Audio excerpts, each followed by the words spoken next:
A time capsule is a historic cache of goods or information, usually intended as a method of communication with future people and to help future archaeologists, anthropologists or historians.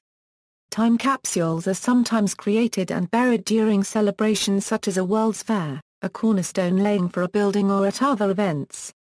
Background: time capsules are placed with the intention that they will be opened or accessed at a future date. An early example of the use of a time capsule was the Detroit Sentry Box. The brainchild of Detroit Mayor William C. Mayberry, it was created on December 31, 1900, and scheduled to be opened 100 years later. It was filled with photographs and letters from 56 prominent residents describing life in 1900 and making predictions for the future, and included a letter by Mayberry addressed to the mayor of Detroit in 2000. The capsule was opened by city officials on December 31, 2000, in a ceremony presided over by Mayor Dennis Archer. The 1939 New York World's Fair time capsule was created by Westinghouse as part of their exhibit. It was 90 inches long, with an interior diameter of 6.5 inches, and weighed 800 pounds. Westinghouse named the copper, chromium and silver alloy Cupalloy, claiming it had the same strength as mild steel. It contained everyday items such as a spool of thread and doll, a book of record, a vial of staple food crop seeds, a microscope and a 15-minute archaeopathic copyright pictures newsreel. Microfilm spools condense the contents of a Sears Roebuck catalog, dictionary, almanac, and other texts. This first modern time capsule was followed in 1965 by a second capsule at the same site, but 10 feet to the north of the original.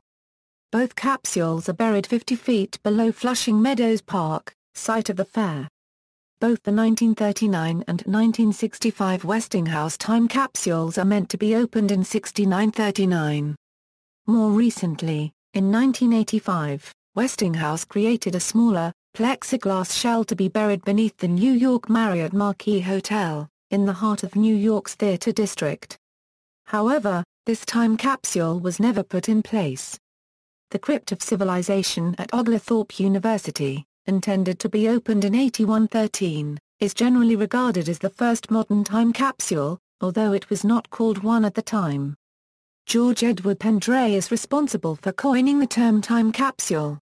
During the socialist period in the USSR, many time capsules were buried with messages to a future communist society. Currently, 4 time capsules are buried in space. The 2 Pioneer plaques and the 2 Voyager golden records have been attached to spacecraft for the possible benefit of spacefarers in the distant future. A 5th time capsule, the Kayo satellite, which is scheduled to be launched in 2015-16, however, it has been delayed several times and an actual date is not given. After launch, it will carry individual messages from Earth's inhabitants addressed to Earthlings around the year 52,000, when it is due to return to Earth. The International Time Capsule Society was created to maintain a global database of all existing time capsules. It is widely debated when time capsules were first used, but current evidence shows it was used as early as 1876, however the principle is fairly simple and the idea and first use of time capsules could be much older than we currently know. In 2014, a Revolutionary-era time capsule was found at the Massachusetts State House dating to 1795 and credited to Samuel Adams and Paul Revere. It was previously opened in 1855 with some contents added. Criticism: according to time capsule historian William Jarvis, most intentional time capsules usually do not provide much useful historical information, they are typically filled with useless junk, new and pristine in condition, that tells little about the people of the time. Many time capsules today contain only artifacts of limited value to future historians. Historians suggest that items which describe the daily lives of the people who created them, such as personal notes, pictures, and documents, would greatly increase the value of the time capsule to future historians. If time capsules have a museum-like goal of preserving the culture of a particular time and place for study, they fulfill this goal very poorly in that they, by definition, are kept sealed for a particular length of time. Subsequent generations between the launch date and the target date will have no direct access to the artifacts, and therefore these generations are prevented from learning from the contents directly. Therefore, time capsules can be seen, in respect to their usefulness to historians, as dormant museums. Their release is timed for some date so far in the future that the building in question is no longer intact. Historians also concede that there are many preservation issues surrounding the selection of the media to transmit this information to the future. Some of these issues include the obsolescence of technology and the deterioration of electronic and magnetic storage media, and possible language problems if the capsule is dug up in the distant future. Many buried time capsules are lost, as interest in them fades and the exact location is forgotten, or they are destroyed within a few years by groundwater. Archives and archival materials, including videos, might be the best types of time capsules, as long as the medium can still be used, or the data can be read by the latest technologies and software. In media, the 1947 docudrama The Beginning or the End is a semi-historical account of the creation of the first atomic bomb during World War II. A film begins with staged newsreel footage of the scientists and officers involved in the project burying a time capsule in Redwood National Forest in California. The capsule contained a copy of the film, along with a projector to view it on, and instructions for its operation set on a metal sheet.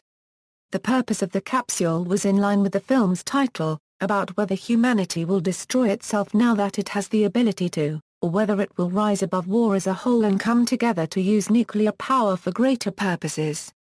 The film can be seen as an example of Cold War propaganda. The 2009 dramatic film Knowing involves a time capsule being placed in the ground by an elementary school in 1959.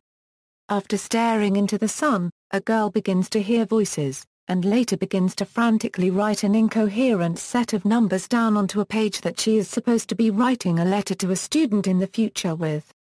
The capsule is sealed and opened in 2009, where the character John Koessler realizes that the list of numbers correlates to the dates of tragedies, such as the 9/11 attacks, plane crashes, and other events resulting in mass death. After his son Caleb Koessler receives the letter and brings it home. Bibliography, William Jarvis. Time Capsules, A Cultural History. ISBN 0-7864-1261-5, Janet Reinhold. A Sampling of Time Capsule Contents. ISBN 1-891406-30-2, Vladimir Pakhomov. Mystery of the Calendar, Message to the Unborn. ISBN 0-9580150-1-5, Larry Richard Clark. Time Capsules, The Why, The How, The Where. ISBN 978-1452882,567. See also. References.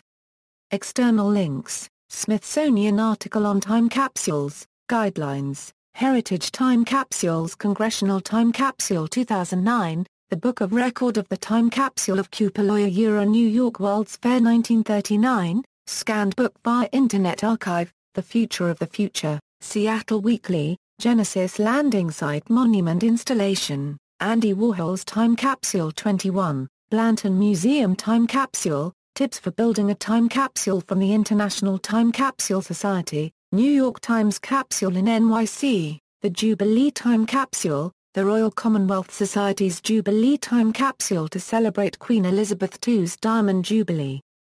In 2012. Time Capsule of 1905 City of Palatka, Florida.